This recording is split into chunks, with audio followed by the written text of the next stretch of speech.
जय हिंद, वंदे मातरम, भारत माता की जय। राष्ट्र गौरव के इन अंकों में हम बातचीत करने वाले हैं एक ऐसे बड़े षड्यंत्र की जो आयुर्वेद के खिलाफ हो रहा है। देखिए, अभी आपने पिछले कुछ वर्षों में देखा होगा कि पूरे देश व दुनिया का जो ध्यान है वो आयुर्वेद की ओर आ रहा है। अभी लोगों ने पहचान लिया है कि एलोपैथी दवाओं के क्या क्या नुकसान होते हैं, किस प्रकार से वो नुकसान करती हैं। तो पूरी दुनिया में आयुर्वेद के ऊपर रिसर्च हो रही है और पूरी दुनिया में भी वो हिस्सा दुनिया का जो सबसे प्रोग्रेसिव माना जाता है, मैं यदि यूरोप की बात करूं, अमेरिका की बात करूं, यूके यूएसए की बात करूं, तो वहां पर गोल्डन मिल्क पिया जा रहा है। वहां पर यूएसए के अंदर हल्दी के ऊपर 1161 रिसर्च हो चुकी हैं, अदरक के ऊपर 2500 रिसर्च हो चुकी हैं, सौंफ के ऊपर 668 रिसर्च हो चुकी हैं, जीरे के ऊपर 582 रिसर्च हो चुकी हैं, शतावर के ऊपर रिसर्च हो चुकी हैं। यूएसए के अंदर माताओं को हल्दी वाला दूध दिया जाता है, अश्वगंधा दी जाती है ताकि बच्चे की हेल्थ ठीक रहे। लॉस एंजल्स के रेस्टोरेंट के अंदर टर्मरिक की कॉफी मिल रही है। अकेले कैंसर जो गंभीर बीमारी है उसका आयुर्वेद से कैसे उपचार हो सकता है, इसके लिए 8484 कैंसर के आयुर्वेद के ट्रीटमेंट के ऊपर रिसर्च पेपर पब्लिश हो चुके हैं। तो आप अंदाजा लगा लीजिए कि पूरी दुनिया किस प्रकार से आयुर्वेद के ऊपर आशा भरी निगाहों से देख रही है। लेकिन ये जो फार्मा कंपनियों की लॉबी है, ये फार्मा कंपनियों का गैंग है, ये इतना ताकतवर है कि ये अपने हजारों करोड़ की, हजारों लाख करोड़ रुपए की इस फार्मा इंडस्ट्री के ऊपर, जिसमें एक एक कंपनी का एक साल के प्रॉफिट की बात करें तो कई कई लाख करोड़ रुपए केवल प्रॉफिट है, ऐसी दुनिया की जो बड़ी कंपनियां हैं वो नहीं चाहती कि आम आदमी को, सामान्य व्यक्ति को कोई ऐसा उपचार मिले जिससे वो अपने आप को बिना किसी महंगी फार्मा की दवा के, बिना किसी साइड इफेक्ट के ठीक कर सके। तो उसके लिए लगातार वो लगी रहती हैं, फार्मा षड्यंत्र किए जाते हैं, बिना आवश्यकता की रिसर्च की जाती है, बिना आवश्यकता की दवाइयां बनाई जाती हैं, बिना आवश्यकता के एमआर के माध्यम से, डॉक्टर्स के माध्यम से उन दवाइयों को बेचा जाता है, उन दवाइयों को लिखा जाता है, फिर उसके साइड इफेक्ट से दूसरी बीमारियां पैदा होती हैं, उन साइड इफेक्ट के इलाज के नाम पर फिर से लूटा जाता है, मरीजों की जान जाती है। ये सब षड्यंत्र तो चल रहा है। लेकिन अभी आपने देखा होगा कि कोरोना के काल में पूरे देश व दुनिया में और खासकर भारत में, यद्यपि दुनिया में भी हर्बल दवाओं का, हर्बल मसालों का भारत से एक्सपोर्ट बहुत ज्यादा बढ़ गया था, लेकिन मैं यदि केवल भारत की बात करूं तो भारत के 135 करोड़ लोगों में से 80-90 करोड़ लोग वो थे जिन्होंने अपने आप को हर्बल दवाइयों से, काढ़ों से, गिलोय से, तुलसी से, अश्वगंधा से अपने प्राणों की रक्षा की है, अपने आप को कोरोना से या तो बचाया है या कोरोना उनको हुआ भी तो इतना सामान्य हुआ, इतना हल्का हुआ कि उनको कोई साइड इफेक्ट नहीं आया, उनकी ऑक्सीजन लो नहीं हुई और उनको कोई जरूरत नहीं पड़ी हॉस्पिटल तक जाने की, या उनको जान देने की जरूरत नहीं पड़ी। उनको जान बचाने का काम आयुर्वेद ने किया। अब आयुर्वेद की इस चर्चा के बीच में जब करोड़ों लोगों ने आयुर्वेद का प्रयोग किया और गिलोय को घर घर में एक पहचान मिल गई, मेरे सामने जो पौधा है वो गिलोय का पौधा है, आपने स्क्रीन के ऊपर भी देखा होगा। तो गिलोय, जिसको संस्कृत में अमृता कहा जाता है, हिंदी में जिसको गुड़ूची कहा जाता है, तो ये गिलोय संस्कृत में जिसका नाम अमृता है, इस गिलोय ने अमृत की तरह काम किया और पूरे देश के करोड़ों लोगों के प्राण बचाने का काम किया। अब इस गिलोय को घर घर में काढ़ा बनाकर पिया जाने लगा। जो पतंजलि जैसी संस्थाएं हैं, पूज्य स्वामी जी महाराज श्रद्धेय आचार्य जी पिछले 25 वर्षों से लगातार प्रचार कर रहे थे, करोड़ों लोगों तक गिलोय पहुंच चुकी थी। लेकिन इस कोरोना के काल में जब गिलोय के ऊपर रिसर्च की और रिसर्च करके गिलोय, तुलसी, अश्वगंधा के कॉम्बिनेशन से जब कोरोनिल बनाई गई, जब कोरोना के ट्रीटमेंट की दवा बनाई गई, तो फार्मा इंडस्ट्री के होश उड़ गए। वो फार्मा इंडस्ट्री जिसने हाइड्रोक्सीक्लोरोक्विन बेची, वो फार्मा इंडस्ट्री जिसने इवरमेक्टिन बेची, जिसने स्टेरॉइड थेरेपी दी, जिसने प्लाज्मा थेरेपी दी, जिसने टेमीफ्लू बेची, जिसने फेबीफ्लू बेची, जो एक एक टेबलेट 600 रुपए की थी, जिसका 10 दिन के कोर्स की बात करें तो 54,000 रुपए का, 50,000 रुपए का, 1 लाख रुपए का कोर्स था। तो वो बेचने वाली फार्मा इंडस्ट्री को ये पता लगा कि ये तो गहरा षड्यंत्र चल रहा है, तो उस फार्मा इंडस्ट्री ने प्लान तरीके से आयुर्वेद को बदनाम करने का षड्यंत्र रचा। आयुर्वेद को बदनाम पिछले 70-80 सालों में खूब किया गया। आयुर्वेद के ऊपर आरोप लगाया गया कि आयुर्वेद की जितनी जड़ी बूटियां हैं, उन आयुर्वेद की जड़ी बूटियों के अंदर तो स्टीरॉयड होता है, आयुर्वेद की जड़ी बूटियों के अंदर तो हैवी मेटल्स होते हैं। आयुर्वेद की जो भस्म है, भस्मों के ऊपर जो भस्मों के अंदर जो हैवी मेटल्स होते हैं वो किडनी को, लीवर को फेल करने का काम करते हैं। ऐसा षड्यंत्र रच के आयुर्वेद को पहले बदनाम किया गया, लेकिन आयुर्वेद की दोबारा से अब इस कोरोना के काल में प्रतिष्ठा हुई, लोगों ने आयुर्वेद के महत्व को जाना, आयुर्वेद किस प्रकार से आम आदमी के जीवन में उपयोगी होता है ये जब पता लगा तो लोग आयुर्वेद की ओर लौटे और लोगों ने महसूस किया कि जो जो व्यक्ति हॉस्पिटल में गया उसकी हालत क्रिटिकल होती गई। जिसने स्टेरॉइड ली, जिसने एंटीबायोटिक ली, उसको कहीं ब्लैक फंगस आया, कहीं व्हाइट फंगस आया, कहीं येलो फंगस आया, किसी की नाक काटी गई, किसी की आंख निकाल ली गई और लाखों लोगों ने अपने प्राण दिए, लेकिन फिर भी वो अपने प्राणों को बचा नहीं पाए। तो इस समय जब आयुर्वेद का इतना प्रचार हुआ तो उस समय दुष्प्रचार शुरू किया गया। 6 लोगों के एक झूठे, बिना किसी बेस के, बिना किसी प्रमाण के, बिना किसी एविडेंस के एक ऐसे ही खबर हवा में उछाली गई, जैसे पेड न्यूज प्लांट करते हैं कि 6 ऐसे लोग मिले जिनका लीवर फेल हुआ और वो लीवर जो फेल हुआ वो गिलोय के सेवन से हुआ। जब जांच की गई तो ये पाया गया कि कोई गारंटी नहीं थी कि उन्होंने गिलोय ली थी, कितनी मात्रा में गिलोय ली थी इसकी कोई गारंटी नहीं थी। उन्होंने पहले बहुत सी दवाएं खाई थी जिनसे उनका लीवर के ऊपर साइड इफेक्ट आया। उन अंग्रेजी दवाइयों की कोई बात नहीं की गई और उनका लीवर गिलोय के कारण फेल हुआ है, इसकी कोई लीवर के सेल्स का, लीवर के टिश्यूज का कोई टेस्ट नहीं किया गया। मतलब बेबुनियाद कुछ लोगों के समूह ने बस ये कहा कि ये 6 लोगों का हमें लगता है कि जो लीवर फेल हुआ वो गिलोय के कारण हुआ। तो धड़ाधड़ मीडिया के अंदर रिपोर्ट आनी शुरू हुई, मीडिया के अंदर छापना शुरू हुआ कि गिलोय की मात्रा, गिलोय नुकसानदायक है, गिलोय से नुकसान हो सकता है। और अपने देश की ये विडंबना है कि बिना रिसर्च के जब कोई बात हवा में उछाली जाती है तो उसको प्रमाण मान लिया जाता है, उसको सत्य मान लिया जाता है। तो षड्यंत्र पूर्वक गिलोय को टारगेट किया गया। गिलोय अकेली एक ऐसी औषधि है जिसमें यदि हम गूगल पेटेंट में सर्च करते हैं तो 2100 से ज्यादा पेटेंट ऐसे आते हैं जिसमें किसी न किसी रूप में गिलोय, जिसको टिनोस्फोरा कार्डिफोलिया कहा जाता है, वो कहीं ना कहीं एसोसिएटेड है। यदि हम रिसर्च की बात करें तो 2500 से ज्यादा रिसर्च अकेले गिलोय के ऊपर किसी न किसी रूप में है। यदि मैं हमारे औषधीय ग्रंथों की बात करूं तो गिलोय से ऐसे 125 से ज्यादा ऐसे शास्त्रीय प्रयोग हैं पुराने जमाने के जिसमें गिलोय प्रयोग होती है। और शायद ही आयुर्वेद में कोई ऐसी बीमारी है जिसमें गिलोय कोई काम ना करती हो। तो गिलोय, जिसको अमृता कहा गया है, ये इतनी प्रामाणिक औषधि है। मैं अगर रिसर्च पेपर की बात करूं, रिसर्च इंस्टीट्यूट की बात करूं, मैं यदि गिलोय की बात करूं तो गिलोय के ऊपर आरोप लगाया गया कि गिलोय से लीवर खराब होता है। ये मेरे सामने एक रिपोर्ट है, ये एक शोध है मेरठ का medical college, Lala Lajpat Rai medical college है मेरठ में, उसके विभागाध्यक्ष हैं फार्माकोलॉजी डिपार्टमेंट के प्रोफेसर के सक्सेना जी। प्रोफेसर के सक्सेना जी ने एक रिसर्च की। उन्होंने 6 चूहों के 5 ग्रुप बनाए और 5 ग्रुप बनाकर उनको कार्बन टेट्राक्लोराइड, एक ऐसा जहर चूहों को दिया गया जो उनके लीवर को खराब करने का काम करता है और लीवर की हालत ऐसी कर देता है जैसी पीलिया के अंदर होती है या लीवर सिरोसिस के अंदर या लीवर की बीमारी के अंदर होती है, ऐसी हालत कर देती है। तो जब उन्होंने देखा और रिसर्च की तो उन्होंने देखा कि चूहों के जो ग्रुप बनाए गए उसमें पहले 6 चूहों के ग्रुप के ऊपर लीवर के एंजाइम के लेवल को जांचा गया, दूसरे ग्रुप के लीवर के अंदर जहर का काम करने वाला कार्बन टेट्राक्लोराइड के इंजेक्शन दिए गए, फिर उनके एंजाइम के लेवल को टेस्ट किया गया। उसके बाद तीसरे, चौथे, 5वें ग्रुप को 10 दिन, 20 दिन, 30 दिन तक गिलोय का अर्क पिलाया गया। हर ग्रुप को एक निश्चित दिनों तक अर्क पिलाने के बाद कार्बन टेट्राक्लोराइड का इंजेक्शन लगाया गया और लीवर कितना डैमेज होता है इसका आकलन किया गया। तो डॉक्टर विपिन मंगल जी बताते हैं, वो कहते हैं कि जिन चूहों के ग्रुप को गिलोय नहीं पिलाई थी उनका लीवर पूरा डैमेज हो गया और 10 दिन, 20 दिन, 30 दिन तक गिलोय जिन चूहों के ग्रुप को पिलाई गई, जिनको 10 दिन पिलाई गई उनका 20% लीवर सुरक्षित रहा, जिनको 20 दिन पिलाई गई उनका 40% लीवर सुरक्षित रहा और जिनको 30 दिन गिलोय पिलाई गई उनका 80% लीवर सुरक्षित रहा।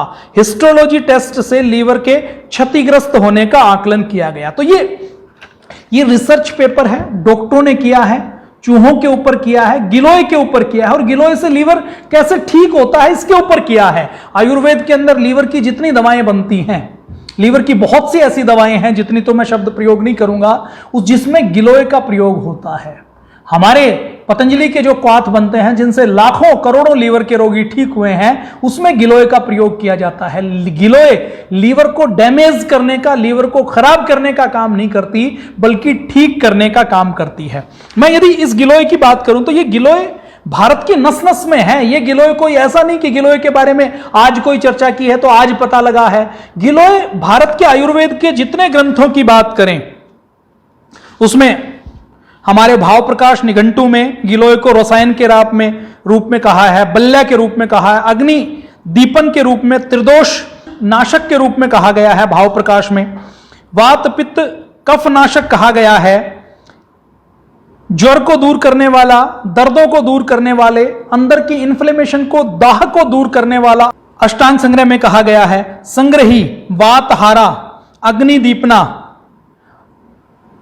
ये चरक संहिता के अंदर कहा गया है, त्रिदोष नाशक, विषाग्नि, विष को हरने वाली, ये राज निघंटू में कहा गया है, दीपन करने वाली, ग्राह्य, ये अर्क प्रकाश में कहा गया है, बल्या, बल देने वाली, और त्रिदोष नाशक, ये सिद्ध वैशज्य मणिमाला में कहा गया है। इसके अलावा हमारा शोढल निघंटू, मदलपाल निघंटू, कैधव निघंटू, इन सब के अंदर इसके बारे में बहुत अच्छे से वर्णन किया गया। आप चाहें तो इसके रिसर्च पेपर, इन ग्रंथों को आप पढ़ सकते हैं।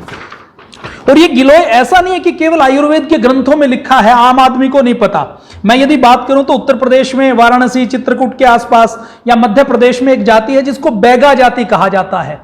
आदिवासी की जनजाति होती थी, अभी मध्य प्रदेश में ज्यादा पाई जाती है। बैगा, इनको परंपरागत वैद्य बोला जाता है। वो पीढ़ियों से ये मानते हैं कि ये जो गिलोय है ये बुखार के अंदर रामबाण की तरह काम करती है। ऐसे ही मुंबई के आसपास जो मछुआरे रहते हैं महाराष्ट्र में, वो पीढ़ियों से ये मानते हैं कि किसी को बुखार है तो गिलोय दे दीजिए, किसी को जॉन्डिस है, पीलिया है तो गिलोय दे दीजिए, किसी को डायरिया है तो गिलोय दे दीजिए, किसी को बार बार चढ़ने वाला मियादी बुखार है उसको गिलोय दे दीजिए। इसके साथ साथ खेड़ा ब्रह्म, गुजरात की ट्राइब्स के अंदर, गुजरात के गांवों में रहने वाले लोग मानते हैं किसी को कैंसर होगा, डिसेंट्री हो गई तो गिलोय दे दीजिए, किसी को बुखार हो गया तो गिलोय दे दीजिए। जो जनजातियों के अंदर, गांवों के अंदर जो ज्ञान है, और ये केवल ऐसा नहीं कि मुंबई में है, उत्तर प्रदेश में है, मध्य प्रदेश में है, गुजरात में है, जम्मू कश्मीर के जो ट्राइब्स हैं, जम्मू कश्मीर के लोग भी मानते हैं, राजस्थान के लोग भी मानते हैं, भुवनेश्वर के, उड़ीसा के लोग भी मानते हैं। वो गिलोय को कोई गुड़ुची कहेगा, कोई कुछ और कहेगा, नाम कुछ और हो सकता है, लेकिन सारी जगह परंपरागत पीढ़ियों के रूप में यह ज्ञान विज्ञान है। मैं यदि बात करूं बिहार में, बांका के आसपास जो लोग रहते हैं वो गिलोय का प्रयोग करते हैं। गिलोय का प्रयोग जब बर्निंग होती है, दाह होता है, तो गिलोय का प्रयोग करते हैं। बच्चों में जब बीमारी होती है तो गिलोय का प्रयोग करते हैं। पटियाला के लोग गिलोय का प्रयोग बुखार में करते हैं। इसी प्रकार राजौरी में, जम्मू कश्मीर में जो मुस्लिम ट्राइब्स हैं, जम्मू के जो तवी नदी के आसपास रहने वाले लोग हैं, वहां के जो गुजर हैं और जो बकवाल हैं, वो हड्डी का जब फ्रैक्चर आता है तो गिलोय का प्रयोग करते हैं। ऐसे ही धानु फॉरेस्ट डिवीजन महाराष्ट्र में ट्राइबल जो लोग रहते हैं, वो, इसके साथ साथ जो राजस्थान की, मध्य प्रदेश की जो भील जनजातियां हैं, दाड़ियाज हैं, डुबलाज हैं, काकरीस हैं, रामोशीश हैं, ठाकुर हैं, ये सब जनजातियां कमजोरी के लिए, शरीर में ताकत देने के लिए गिलोय का प्रयोग हजारों सालों से कर रही हैं। इनको कभी कोई साइड इफेक्ट नहीं हुआ। इसके साथ साथ धुराला और हरियाणा के लोग खांसी में, कफ में गिलोय का प्रयोग पीढ़ियों से करते हुए आ रहे हैं। पटियाला के जो स्थानीय लोग हैं, पंजाब के लोग हैं, वो कान में जब दर्द होता है तो गिलोय का प्रयोग करते हैं। इसके साथ साथ राजस्थान की जो महिलाएं हैं, वो जब उनको रक्त प्रदर होता है, जब ब्लीडिंग ज्यादा होती है, तो गिलोय का प्रयोग करते हैं। उत्तर प्रदेश के लोग अस्थमा में, खांसी में, दमे में गिलोय का प्रयोग करते हैं। शिवपुरी जिले मध्य प्रदेश के लोग जो स्किन डिजीज हो जाती है तो गिलोय का प्रयोग करते हैं। छोटा नागपुर में जो मुंडा जनजाति है, जो आदिवासी जनजाति है, वो जब फ्रैक्चर हो जाता है तो गिलोय का प्रयोग करते हैं। और भारत के दूसरे हिस्सों में भी सामान्य तौर पर यह माना जाता है कि जब कोई जहरीला जानवर काट ले, जब कोई सांप काट ले, बिच्छू काट ले, कोई जहरीला जानवर काट ले, तो गिलोय के पेस्ट को उसके ऊपर लगाते हैं। उसके साथ साथ गिलोय को उस अपने परंपरागत तरीके से हर आधे घंटे बाद खिलाते हैं, तो उससे जहर उतरता है। तो ये मान्यताएं सामान्य तौर पर पीढ़ियों से अपने भारत में रही हैं। गिलोय को केवल परंपरागत तौर पर ही प्रयोग नहीं किया जाता, बल्कि गिलोय के बारे में यदि हम बात करें तो गिलोय पर आधुनिक युग में भी पूरी दुनिया के वैज्ञानिक रिसर्च कर रहे हैं। हम यदि रिसर्च पेपर की बात करें तो रिसर्च पेपर में जो गिलोय के बारे में, टिनोस्फोरा कार्डिफोलिया के बारे में जो डिस्कशन होता है वो बहुत ज्यादा मात्रा में है। लगभग 16,000 रिसर्च पेपर में 2001 से लेकर 2016 तक इसकी किसी न किसी रूप में चर्चा हो रही है। और मैं टोटल रिसर्च पेपर की बात करूं तो अमेरिका के गिलोय के ऊपर शोध कर रहा है, जर्मनी शोध कर रहा है, इटली शोध कर रहा है, पूरी दुनिया गिलोय के ऊपर शोध कर रही है। लगभग 1600 रिसर्च पेपर 2001 से लेकर 2016 तक पूरी दुनिया में पब्लिश हो रहे हैं। यदि भारत की बात की जाए, अकेले भारत में सैकड़ों की संख्या में रिसर्च पेपर पब्लिश हो रहे हैं और ये सारे रिसर्च पेपर गिलोय के गुणों के ऊपर पब्लिश हो रहे हैं। भारत में अगर 2001 से लेकर 2008 तक की बात करें तो 175 रिसर्च पेपर पब्लिश हुए। 2009 से लेकर 2016 तक गिलोय की जानकारी बढ़ी तो 562 रिसर्च पेपर पब्लिश हुए और 2001 से लेकर 2016 तक टोटल बात की जाए तो 747 रिसर्च पेपर गिलोय के ऊपर पब्लिश हुए। ऐसे ही 2016 तक 49 रिसर्च पेपर अमेरिका में पब्लिश हुए। इसके साथ साथ जर्मनी के अंदर 7 रिसर्च पेपर पब्लिश हुए, यूके के अंदर 9 रिसर्च पेपर पब्लिश हुए, मलेशिया के अंदर 10 रिसर्च पेपर पब्लिश हुए, नाइजीरिया, सऊदी अरब वो भी गिलोय के ऊपर काम कर रहा है, गिलोय के ऊपर रिसर्च पेपर पब्लिश हो रहा है। इसके साथ साथ दुनिया के दूसरे जो हिस्से हैं उनमें भी गिलोय के ऊपर लगातार रिसर्च चल रही है, रिसर्च पेपर पब्लिश हो रहे हैं। यदि सालाना की बात की जाए तो सालाना पहले जहां 2001 में केवल 14 रिसर्च पेपर गिलोय के ऊपर पब्लिश हुए थे, वहीं 2011, 12, 13 में पूरी दुनिया में 100 से अधिक रिसर्च पेपर हर साल गिलोय के ऊपर पब्लिश हो रहे हैं। तो आप अंदाजा लगा लीजिए कि गिलोय को लेकर पूरी दुनिया के वैज्ञानिक कितने गंभीर हैं और कितनी गंभीरता के साथ गिलोय के ऊपर रिसर्च पेपर पब्लिश कर रहे हैं। अब यदि मैं बात करूं कि गिलोय के ऊपर पेटेंट की, तो जब गूगल पेटेंट में हम टिनोस्फोरा कार्डिफोलिया या गिलोय डालते हैं तो लगभग 2100 ऐसे पेटेंट की लिस्ट खुलती हैं जो ये दावा करते हैं, ये कहते हैं कि किसी न किसी रूप में हम गिलोय से संबंधित हैं। आप यदि केवल दवाओं की बात करें, जो हार्डकोर दवाइयों के लिए पेटेंट लिए गए हैं, जो 1990 के बाद के हैं, उन पेटेंट की मैं बात करूं तो ये गिलोय के ऊपर ये लगभग 17 तो ऐसे पेटेंट हैं जिनके ऊपर पूरी दुनिया में दवाइयां बन रही हैं। और ये जो पेटेंट हैं, इन पेटेंट में हेपेटाइटिस बी को क्योर करने के लिए गिलोय कैसे प्रयोग होती है, इसके लिए यूएस के अंदर लोग पेटेंट ले रहे हैं। और अपने भारत के डॉक्टर इतने आयुर्वेद से विरोध करने वाले हैं, आयुर्वेद से घृणा करने वाले हैं कि वो गिलोय के ऊपर आरोप लगा रहे हैं कि गिलोय से लीवर खराब होता है, ताकि उनकी दुकानदारी के ऊपर कोई सवाल ना उठाए। अब ये जो रिसर्च पेपर पब्लिश हो रहे हैं, इनकी यदि हम बात करें तो गिलोय कैसे दवाइयों से बचाव करती है, कैसे डायबिटीज को कंट्रोल करती है, गिलोय कैसे किस प्रकार से लीवर को ठीक करती है, गिलोय किस प्रकार से हमारे अंदर की इन्फ्लेमेशन को दूर करती है, गिलोय कैसे बुखार को ठीक करती है, इंसुलिन को, नेचुरल इंसुलिन को बढ़ाती है, दस्त कैसे कंट्रोल करती है, हमारे लीवर के टॉक्सिन्स को कैसे बाहर निकालती है, हमारे शरीर के अंदर इम्यूनो मॉड्यूलाइजेशन एजेंट के रूप में कैसे काम करती है, डिप्रेशन को कैसे दूर करती है, कुष्ठ रोग को कैसे दूर करती है, खुजली में कैसे काम आती है, कैल्शियम में कैसे काम आती है, बैक्टीरिया रेजिस्टेंस में किस प्रकार से काम आती है, इन सब के ऊपर 10-10, 20-20 रिसर्च पेपर पब्लिश हो चुके हैं। मोटापे के ऊपर कैसे काम करती है, गिलोय किस प्रकार से हमारे जेनेटिक स्ट्रक्चर को ठीक करने का काम करती है, कैसे जो पेट के अंदर कीड़े हो जाते हैं उसके अंदर काम करती है, घुटनों में जो पुराना दर्द है, आर्थराइटिस है, उसमें कैसे काम करती है, गठिया बाय में कैसे काम करती है, हमारे लीवर में किस प्रकार से लीवर को ठीक करने में काम करती है। इन सब चीजों में और तो और HIV इन्फेक्शन होता है, उस इन्फेक्शन में गिलोय कैसे काम करती है, इसके बारे में पूरी दुनिया में शोध हो रहा है। पैर की चोट में, लीवर के कैंसर में, कान की बीमारी में, हमारे जो रिप्रोडक्टिव सिस्टम की बीमारियां होती हैं उसमें किस प्रकार से काम करती है, अल्सर में किस प्रकार से काम करती है, इन सारी चीजों में गिलोय कैसे काम करती है, इसके ऊपर पूरी दुनिया में रिसर्च हो रही है। ये मैंने थोड़ी सी चर्चा आपके सामने की। यदि मैं केवल एक चर्चा और आपके सामने गिलोय की रखना चाहता हूं, अपने भारत में एक आयुर्वेद का बहुत पुराना विश्वविद्यालय है, गुजरात आयुर्वेदिक विश्वविद्यालय। उस गुजरात आयुर्वेदिक विश्वविद्यालय में वहां के वैज्ञानिकों ने एक प्रोजेक्ट लिया कि गिलोय कैसे काम करती है। तो उन्होंने ये जो मक्खियां होती हैं, घरेलू मक्खियां होती हैं, इस टाइप की एक मक्खी की प्रजाति होती है जिसके ऊपर ट्रायल किए जाते हैं, उस प्रजाति को लिया। उन मक्खियों का लाइफ स्पैन सामान्य 25 दिन का होता है, 25 से 30 दिन का। उनको गिलोय के पाउडर की मात्रा दी गई, उनको गिलोय दी गई, तो उन मक्खियों का लाइफ साइकिल बढ़कर 30 दिन से 80 दिन का हो गया। ये रिसर्च पेपर आप चाहें तो गूगल के ऊपर भी पढ़ सकते हैं, न्यूज भी पढ़ सकते हैं, अपने भारत की न्यूज है। तो गिलोय इतना चमत्कारी है, इस प्रकार से अमृत का काम करने का काम गिलोय करता है। और गिलोय के बारे में ये कहानी मैं बहुत बार बता चुका हूं। पूज्य स्वामी जी महाराज श्रद्धेय आचार्य जी बार बार बताते हैं कि पुराने जमाने में जब समुद्र मंथन हुआ और उससे जो अमृत की बूंदें छिटक कर धरती पर पड़ी, तो उन धरती पर गिरी हुई बूंदों से कुछ औषधियां उत्पन्न हुई थी। उसमें जो प्रमुख औषधि थी वो गिलोय थी। तो ये गिलोय ऐसी रामबाण औषधि है, ऐसी औषधि है जिसकी जड़ भी काम में आती है, जिसका तना भी काम में आता है, जिसकी पत्तियां भी काम में आती हैं। अलग अलग प्रकार के फाइटोकेमिकल इनके अलग अलग हिस्से में होते हैं, अलग अलग एल्केलाइड्स होते हैं जो शरीर के अलग अलग बीमारियों को दूर करने में काम आती है। तो इस गिलोय के प्रचार प्रसार करने में पतंजलि पूरी ताकत के साथ लगा हुआ है।